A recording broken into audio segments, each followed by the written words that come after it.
Welcome to knowledge up with Asif YouTube channel से। तो आज हम स्टार्ट कर रहे हैं एक नई सीरीज़ ASP.NET। ठीक है।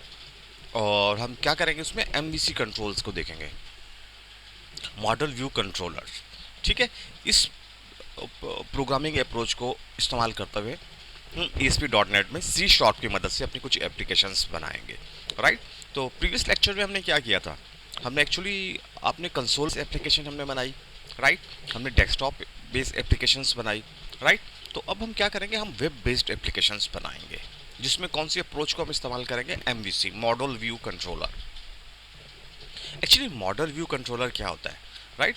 मॉडल व्यू कंट्रोलर से पहले क्या होता था, हम जो भी अपने पेजेस वगैरह बनाते थे, आपके बिजनेस लॉजिक और आपकी प्रेजेंटेशन लेयर, ठीक है, वो दोनों एक ही पेज में होती थी, एक ही मतलब एक ही उसको कह लें आप, एक फाइल में होती थी। या आप उसको HTML का पेज समझ लें या उसको C शार्प का पेज समझ लें, वो सभी लॉजिक आपकी एक ही पेज में होती थी।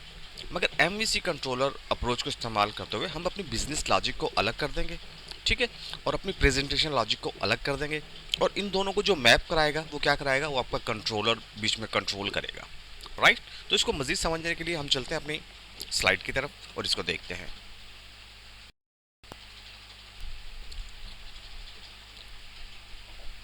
राइट। टुडे एजेंडा है हमारा ASP.NET MVC 5। राइट।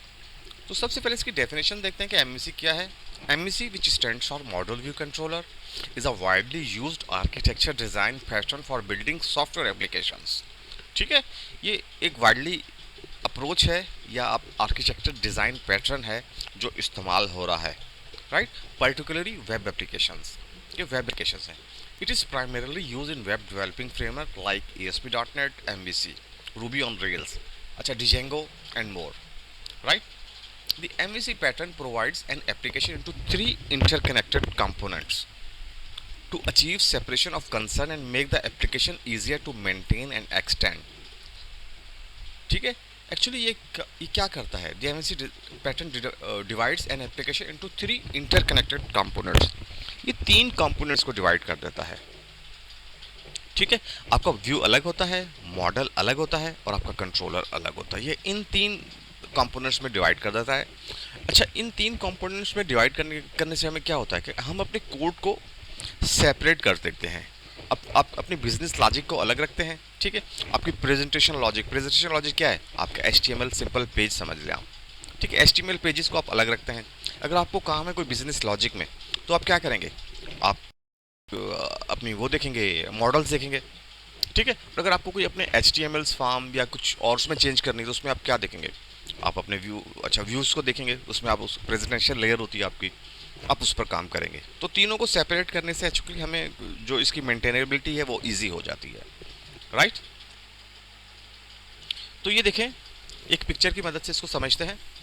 देखें, अब यूज़र्स जब भी आप रिक्वेस्ट करते हैं, राइट, अब जैसे आप हैं, आप लॉगिन करते हैं, ये आपकी रिक्वेस्ट। अच्छा, रिक्वेस्ट सबसे पहले किसके जाएगी आपके पास, आपके जाएगी आपके कंट्रोलर के पास। ठीक है। अच्छा, कंट्रोलर के पास जाएगी, कंट्रोलर इसको देखेगा। आपने जैसे फॉर एग्जांपल आप लॉगिन करना चाह रहे हैं, आपने अपना यूज़र नेम पासवर्ड दिया और रिक्वेस्ट कहाँ चलेगी, आपकी कंट्रोलर के पास। अब कंट्रोलर देखेगा यूज़र आईडी पासवर्ड है इसके पास, तो वो क्या इन्वोक करेगा, वो मॉडल को इन्वोक करेगा। ठीक है। और मॉडल क्या करेगा, मॉडल एक्चुअली आपकी डेटाबेस से कनेक्टिविटी जो होती है ना, उसकी सारी जो आप डेटाबेस से जो कनेक्टिविटी है, ठीक है ना, वो आपको मॉडल को यहाँ मिल जाएगी आपके पास मॉडल में। ठीक है। मॉडल क्या करेगा, आप यूज़र आईडी पासवर्ड चेक करेगा। ठीक है। वो क्या करेगा, रिस्पांस दे देगा कंट्रोलर को। अच्छा, कंट्रोलर का अगर रिस्पांस ठीक आ रहा है, तो वो क्या करेगा, वो आपके व्यू को अपडेट कर देगा। ठीक है ना, आपका व्यू अपडेट हो जाएगा। ठीक है। इस रिस्पांस के अगेंस्ट कंट्रोलर आपके व्यू को अपडेट कर देगा। और फिर क्या करेगा, आपका व्यू और नज़र आता है आपके यूज़र को। राइट। तो आपका व्यू आपको किसको नज़र आएगा, आपके यूज़र को नज़र आ जाएगा। ठीक है। अगर एक दूसरा सिनेरियो इसमें क्या होगा कि आपने कोई सिंपल रिक्वेस्ट है जिसमें डेटाबेस की कोई कनेक्टिविटी आपको नहीं चाहिए, कुछ भी नहीं चाहिए, सिंपल रिक्वेस्ट है आपकी, ठीक है, पेज रेंडरिंग के लिए, तो वो देखेगा। अगर आपको मॉडल के पास उसको जाने की ज़रूरत नहीं है, कंट्रोलर एक्चुअली ये जो जितनी भी लॉजिक्स आपकी लगती है कंट्रोलर पे लगती होती है। ठीक है। तो कंट्रोलर देखेगा लॉजिकली कि इसके पास मॉडल पे जाने की ज़रूरत नहीं है, वो यहीं से आप डेटा जो है, अगर डेटाबेस से डेटा नहीं है तो क्या करेगा, आपको रेंडर कर देगा व्यू को, राइट। और व्यू को जैसे व्यू रेंडर होगा तो वो आपके यूज़र को नज़र आना शुरू हो जाएगा। तो ये एक मॉडल है आपका MVC5 मॉडल, ठीक है। इसको रियल लाइफ एग्जांपल से हम कैसे देख सकते हैं? इसको रियल लाइफ एग्जांपल से आप सपोज करें हम लोग कि आप एक कहाँ जाते हैं,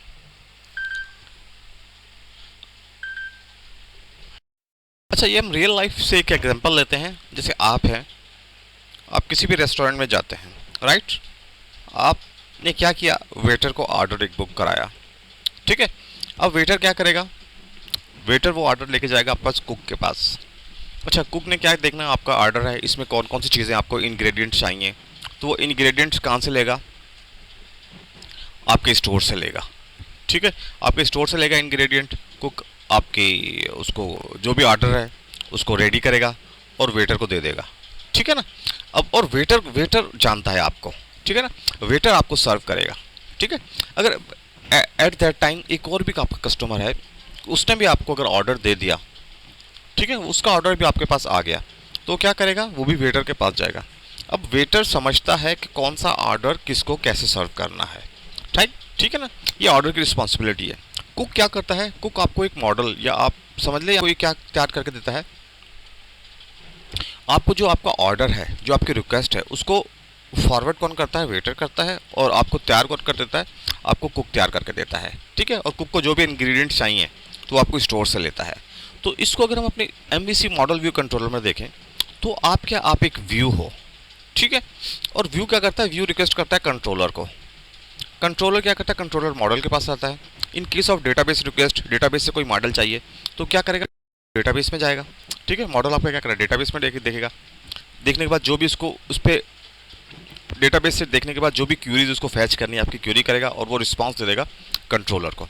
और कंट्रोलर क्या करेगा, कंट्रोलर फिर आपको रिफ्रेश कर देगा, कंट्रोलर आपके व्यू को रिफ्रेश कर देगा, ठीक है। तो ये एक रियल लाइफ एग्जांपल है आपकी MVC की, राइट। तो चलते हैं हम और देखते हैं। अच्छा, ये कुछ आर्किटेक्चर है, जब आप MVC कंट्रोल आप बनाएंगे अपने विजुअल स्टूडियो में तो आपका इस तरह का आर्किटेक्चर नज़र आएगा MVC में। देखिए, आपका कंट्रोलर्स यहाँ हैं आपके पास, ठीक है, आपके मॉडल्स ये हैं और आपके व्यूज़ ये हैं, ठीक है। और इसमें कुछ दूसरी फाइल्स भी होती हैं आपकी, वेब कॉन्फ़िग, पैकेजेस, ग्लोबल, और आपके स्क्रिप्ट्स हैं, फाउंड हैं, ठीक है। कंटेंट भी होता है, ऐप स्टार्ट और ऐप डेटा, रेफरेंसेस और प्रॉपर्टीज़, ठीक है। मगर मेन जो काम है, देखा, ये है एक आपका मॉडल, व्यूज़ और कंट्रोलर, राइट। तो इस तरह का आपको आर्किटेक्चर आपके सॉल्यूशन एक्सप्लोर में नज़र आएगा जब आप अपना पहला प्रोजेक्ट है बाय यूजिंग माइक्रोसॉफ्ट स्टूडियो आप बनाएंगे, राइट। तो देखें, सबसे पहले मॉडल का देखते हैं, मॉडल हमारा क्या होता है। Models are basically classes in C#। Model भी आपके क्लासेस ही होती हैं C# में, आप समझ लें मॉडल एक आपके क्लासेस है, राइट। तो database operation such as fetch data और अपडेट डेटा, ठीक है ना, जितने भी डेटाबेस के ऑपरेशंस हैं, जैसे आपको डेटा फैच करना है या अपडेट करना है, उसकी लॉजिक कहाँ होगी, आपको उसकी लॉजिक मिलेगी मॉडल में, ठीक है। ये आप समझ लीजिए, ये एक C# की क्लासेस ही होती है, model as a C# classes होती है, मगर वो क्या होती है, आपकी बिजनेस लॉजिक इसमें होती है, ठीक है। उसके बाद represent information about domain that can be the application data of A web application, ठीक है ना। इसका क्या मतलब हुआ कि अगर आपको कोई डेटाबेस है, कुछ ही आपकी डोमेन एप्लीकेशन है, उसको कोई डेटा आपको चाहिए तो वो कौन रिप्रेजेंट करके देता है, आपको मॉडल रिप्रेजेंट करके देता होता है, ठीक है। तो आपका जो डोमेन होता है, domain that can be application data of A web application, right. The model represent the application data and business logic, ठीक है। ये क्या करता है, ये आपके the model represent the application data and business logic. It is responsible for managing the application state and the data use by the application, right. तो इसके लिए इसका रिस्पॉन्सिबल कौन होता है, आपका मॉडल होता है। अच्छा, उसके बाद क्या, it define the structure and behaviour of the data as well as how it is store, retrieve and manipulated, ठीक है। एक्चुअली हम मॉडल में क्या करते हैं, हम बिजनेस लॉजिक पे लगा देते हैं, ठीक है ना। It define the structure and behaviour of the data as well as how it is store. तो ये डेटा आपके डेटाबेस में कैसे स्टोर होगा आपको कैसे डिस्प्यूट हो और कैसे इसको मैनिपुलेट करेंगे, ये सब काम कौन किस में होता है, आपके मॉडल में होता है। ठीक है, model do not have direct knowledge of their user interfaces. ठीक है ना, मॉडल को डायरेक्ट देखें ना, हमने प्रीवियस लेक्चर में देखा था, मॉडल तो आपको सिर्फ आपका ऑर्डर कुक कर किसको देता है, वेटर को देता है। वेटर काम करता है एज अ कंट्रोलर। ठीक है ना, तो मॉडल को डायरेक्ट व्यूज का पता नहीं होता and how data is presented. ठीक है, उसके बाद they cannot they can notify the controller or view when data changes using technology like, ठीक है, they can notify the controller or view when data changes using techniques like event or observers। ठीक है ना, जो भी data ये वो notify करता है, they can notify the controller और व्यू, ये कंट्रोलर और व्यू को बताता है जब भी आपका डेटा कोई चेंज होता है, इवेंट्स आकर होते हैं। ठीक है ना, तो क्या करता है वो उसको कंट्रोलर और व्यू को अपडेट करता रहता है मॉडल कि इसमें ये आपने ये इवेंट्स अकर हुआ या आपकी ये चेंज हुआ, तो ये भी आपका कंट्रोलर आपके व्यू और उसको बता देता है। राइट, इसके बाद है व्यू। अच्छा, the view represent the presentation and user interface of the application. ठीक है ना, व्यू का सिंपल काम क्या है कि आपको ये जीओ इंटरफेस जो यूज़र इंटरफेस है, ठीक है, graphical user interface of the application. ठीक है ना, ये यूज़र आपका इंटरफेस को रिप्रेजेंट करता है। It is responsible for rendering the data from the model. ठीक है, ये क्या करता है, ये जो मॉडल से आपके पास डेटा आता है उसको रेंडर कैसे करना है, ये क्या आपको व्यू बताता है। And handling the user inputs. Definitely जब भी आपके पास कोई व्यू होगा उस पर यूज़र इनपुट्स तो होंगे ना, व्यू पे आप कुछ ना कुछ इनपुट करेंगे, तो उस इनपुट्स को कौन हैंडल करता है, आपका व्यू हैंडल करता है। ठीक है, देखें, it is responsible for rendering the data from the model right to the user and handling user events. Right, the view does not contain application logic. ठीक है ना, ये एप्लीकेशन लॉजिक को ये view does not contain application logic. ठीक है, इसको application logic का पता नहीं होता। एप्लीकेशन लॉजिक को कौन कंट्रोल करता है, आपका मॉडल कंट्रोल करता है। ठीक है ना, आपका मॉडल ही आपको आपका कंट्रोलर का मॉडल कंट्रोल करता है आपकी जो भी बिजनेस की एप्लीकेशंस होती हैं। अच्छा, it is focus on displaying data in user friendly way and responding to user interactions. ठीक है ना, सिर्फ इसका काम क्या होता है, आपका जो डेटा होता है यूज़र को डिस्प्ले करता है। ठीक है, और यूज़र्स के जो भी इनपुट होते हैं, जो यूज़र जैसे रिस्पॉन्ड करता है, जैसे क्लिक कर रहा है या कोई डेटा किसी इनपुट फील्ड में डाल करते हैं, जो उसके लिए रिस्पॉन्सिबल होता है। In web application view are typically HTML pages combine with a scripting language. आप इसको समझ लीजिए आपके HTML पेजेस हैं। ठीक है, is razor in ASP.NET MVC to dynamically render data. ठीक है, अच्छा, ये represents the presentation logic to provide the data of the model. Right, कि आपको डेटा किस तरह पेश करना है। ठीक है, represents the presentation logic to provide the data of the model. Right, तो ये काम भी कौन करता है, आपका व्यू करता है। तो अब बात करते हैं कंट्रोलर, जो कि बहुत इंपॉर्टेंट होता है। कंट्रोलर भी एक्चुअली एक आपकी C# की क्लासेस ही होती हैं। ठीक है, contain logic provide link between model and view. ये एक्चुअली मॉडल और व्यू के दरमियान का लिंक होता है।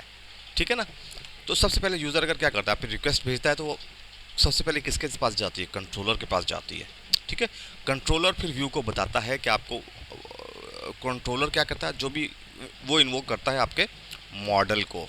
ठीक है, मॉडल क्या होता है, इन केस ऑफ डेटाबेस, वो आपको पूरी जो भी आपके डेटाबेस से डेटा लेना है या जो भी रिप्रेजेंट करना है वो मॉडल करके देता है आपके कंट्रोलर को, और कंट्रोलर फिर व्यू को बताता है कि ये डेटा आप इसको रेंडर कर दो यूज़र को। ठीक है, अच्छा, ये represents the logic responsible for coordination between the view and model classes. ठीक है, represents the logic represent the logic responsible for coordination between view and model classes.